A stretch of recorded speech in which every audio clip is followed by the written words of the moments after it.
Es meklēju jēgu tam, kāpēc vispār ir jābūt saprātīgam radījumam uz šīs planētas. Un tas vienīgais no dzīvniekiem sajēdz, ka aiziesi, kā miesīgi būt.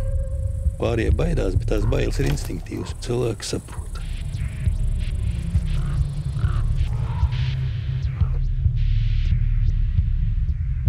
Par to domāju, man liekas, ka visu laiku tā nāve ir klātesoša, un es tomēr gribu atgādināt cilvēkiem, ka viņi nav nemirstīgi.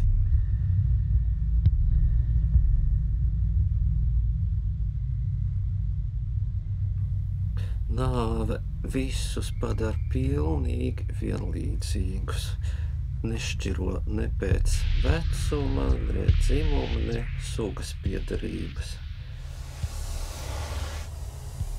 Tiek rēķināts vismaz reizi 100 gados tādā galaktikā kā pienceļš nomirst viena zvaigzne. Ir vismaz viens pārnavas sprādziens. Visu laiku ir cikls. No kauliem nāve tiltu ceļ.